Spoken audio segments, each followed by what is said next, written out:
In this episode, we look at 3 ways to hack your motivation.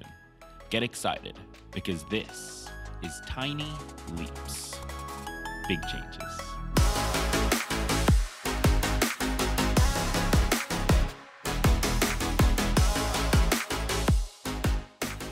Welcome to another episode of Tiny Leaps, Big Changes, where I share simple research-based strategies you can use to get more out of your life. My name is Greg Clunas, and in this episode, we are looking at motivation. Now, in our last episode, episode 798, we talked about the truth behind dopamine and how dopamine is actually a molecule of motivation. And so in this episode, what I wanted to do is to take that concept and expand on it further, to look at other forms of reinforcing and inspiring motivation, as well as a clear process for how to utilize this new understanding of dopamine when we're trying to pursue specific behaviors and specific outcomes. So this is going to be a super fun episode to dive into. Now, before we jump into today's episode, the first thing we want to go through is the idea of hacking dopamine. How does this work? Well, back in episode 798, we talked about how dopamine is released not just in response to a specific situation. You know, if you are planning to go to Disney World, you're not just getting the dopamine in response to being at Disney World. You're actually getting it in anticipation of the specific situation or outcome. And so what this means on a very practical level is that the anticipation of a reward is driving dopamine release and therefore motivating us to take the behaviors required to create that outcome and to gain that reward. And what this can mean for us is if we want to take a certain behavior, let's say we want to get to the gym more often, we want to save more money, we want to eat healthier, we want to find a partner, we want to do whatever the thing is for us, whatever our goals look like right now. If we want to do this specific thing and accomplish this specific outcome, it can be motivating to sit and visualize that reward. And not just the reward, but the entire process. Now, the actual behavior itself might not be anything we're excited about. You know, it's not that fun to go to the gym and lift weights. You pick them up and put them back down. That's about as far as it goes. It's not that exciting. But the feeling you get afterwards, and for some, the feeling you get during it, that can be exciting. The feeling of getting a new personal best, the feeling of just feeling good in your body, feeling strong, the feeling of seeing yourself in the mirror and recognizing how shredded you are or whatever your physical goals look like. That can be rewarding and exciting, and that's something that we can anticipate, something we can look forward to. So what we need to do when we're trying to create specific behaviors and allow ourselves to take action in specific ways consistently, we can start by creating anticipation around the reward. And we do this through visualization, through journaling, through proper planning. We recognize what is required to take that behavior. What does the actual process look like? And we plan that out. And we continue from there with planning out what does the reward feel like? How are we going to recognize whether or not we've achieved that reward? Getting into the details here is what allows you to build anticipation for that feeling or for that outcome. And as we now know with dopamine, the anticipation of the outcome can drive dopamine release, which can improve our likelihood of actually following through because, and say it with me here, dopamine is a molecule of motivation, not just of reward. So that is the first tip to hacking your motivation. If you're struggling, you found yourself really not able to stick with this behavior or even get started, taking time to visualize the outcome, that thing that you're excited for, that can be a phenomenal place to start. Now, the second thing we're going to look at is commitment devices. Now, when internal motivation, that internal desire to take the action fails us, which it's going to, It is 100% going to. We are human beings and we kind of suck at doing things consistently, to be perfectly honest. Like, just being real with you, we kind of suck at being consistent. So that motivation is going to fail us. When that happens, having external sources of motivation can be the stopgap between whether we take the action or not. So you might be asking, well, what does that external motivation look like? Well, one form is the commitment device. And this is a tool that has been talked about widely in behavioral psychology for some years now. And I've actually talked about a few options for this as well. And a former guest of mine, Katie Milkman, spoke about this. The idea of a commitment device is very simple.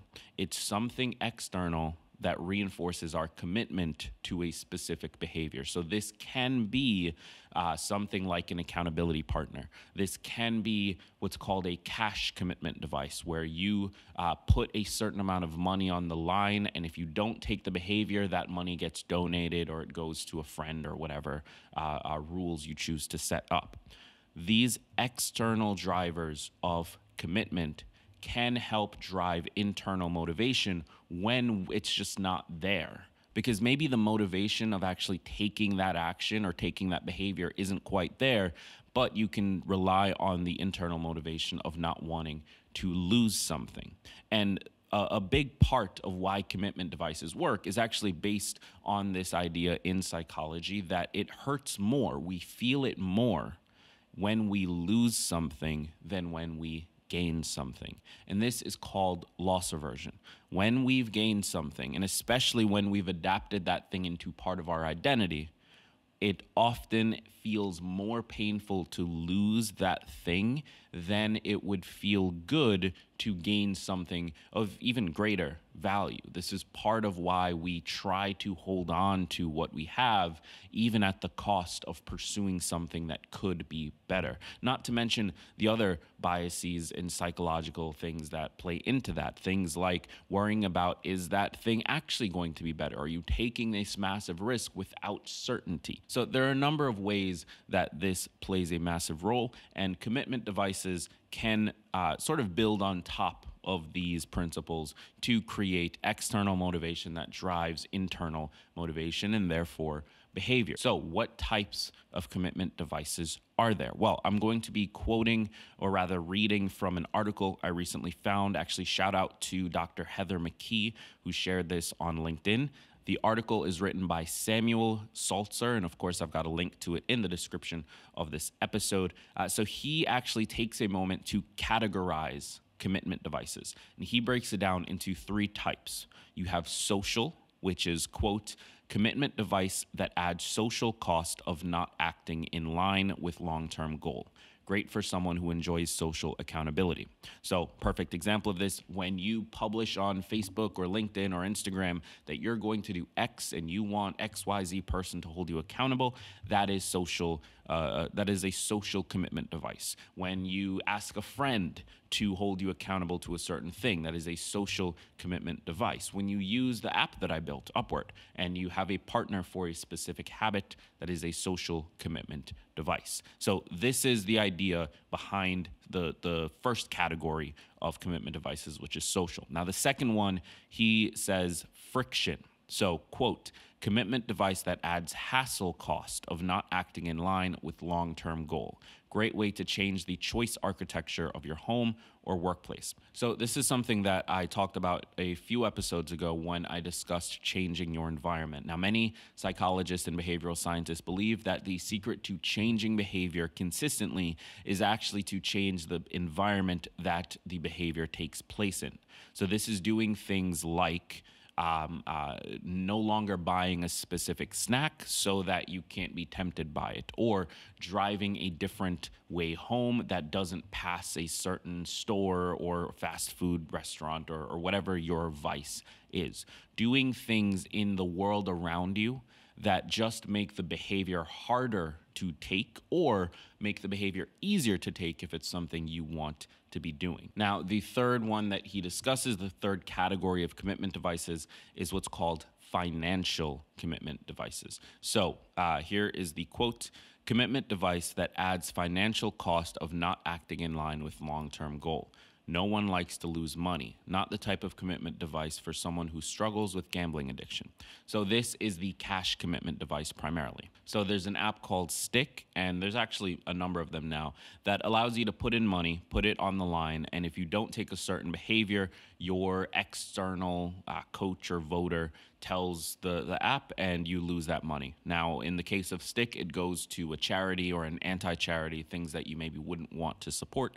Other apps will give it to the friend or things like that. But the purpose is simple. You put in some money, and if you don't do the thing, you lose that money. And this is a really powerful tool to getting you to drive behavior. Now, I've always been skeptical of this one, I'm going to be honest, because it feels like by ramping up the cost of failure, you are potentially, when failure inevitably happens, which I believe to be the case, failure is going to happen at some point in the process.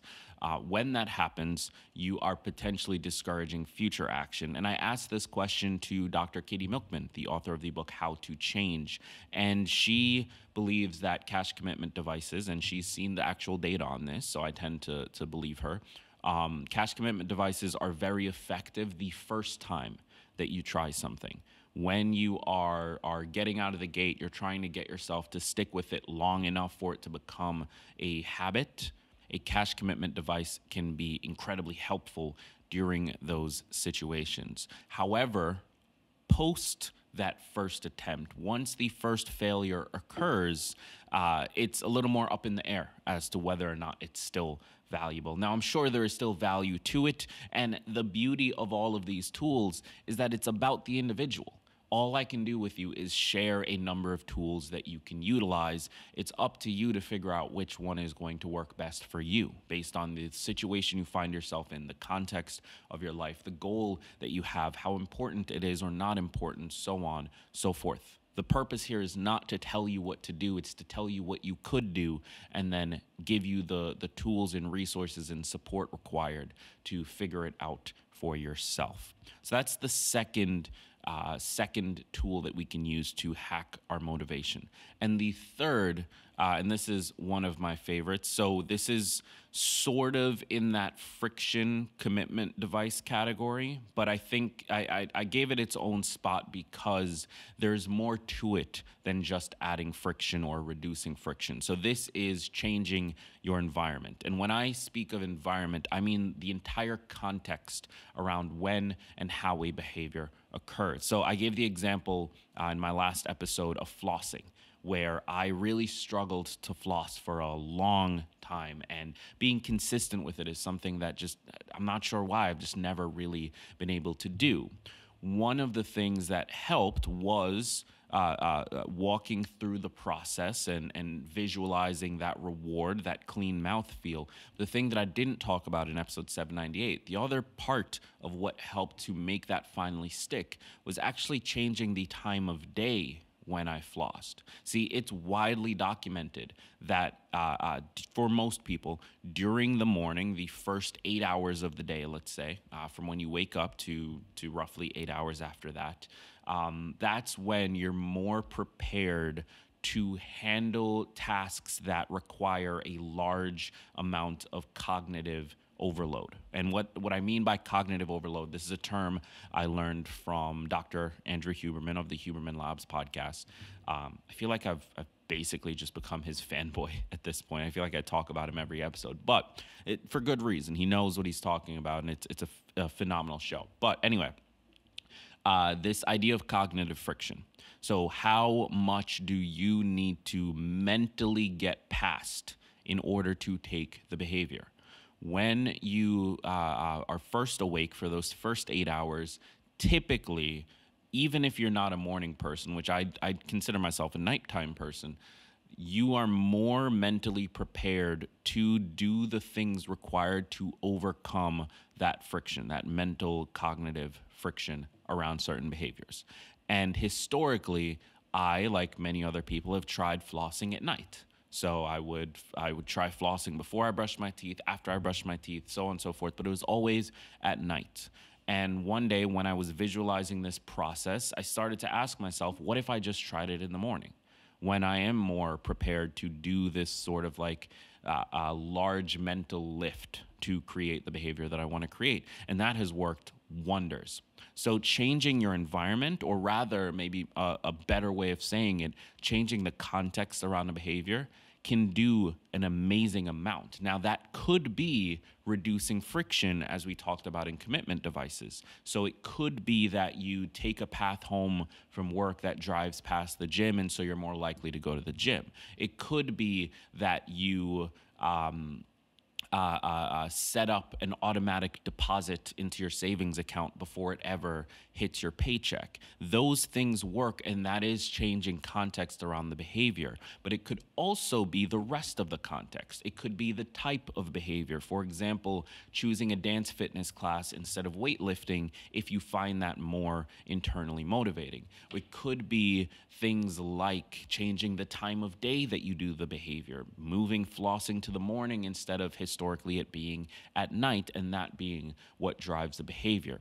Whatever the context of your behavior is, shifting that context in any number of ways, no matter how small, can change the outcome of the behavior itself, whether or not you take it. So those are the 3 ways that I think you can hack your motivation. And I know, not all of them were actually about motivation. Why is that? Well, because motivation is irrational and unreliable. And if that is the thing that is going to drive behavior for you, then you're eventually going to find yourself struggling. So I actually think it's more important. Yes, we want to understand motivation. Yes, we want to learn how we can create it. But it's more important to look at the other tools, the things that can help you take action and drive behavior regardless of how motivated you feel.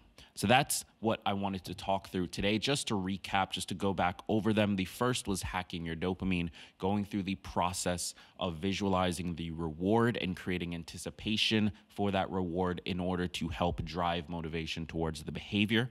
The second was utilizing commitment devices. And just to recap, again, this is coming from Samuel Salzer. The 3 types of commitment devices: social, friction, and financial. And then finally, changing your environment and the larger context around a behavior. Things like shifting the time of day, shifting the type of behavior, shifting the way that you travel, and reducing friction, so on and so forth. So if this was helpful, I want to connect with you. Reach out to the community. Head over to tlbc.co/community and let me know what you thought. Let me know your thoughts on this episode. What have you done to hack your motivation? If you want to pick up a copy of the book Dopamine Nation, I'm reading it right now. You can get it for free as an audiobook. Just head over to audibletrial.com/tinyleaps. Links, of course, in the description of this episode. And with that said, thank you so much for tuning in. Thank you for being here. I've been Greg Clunis, and remember that all big changes come from the tiny leaps you take every day.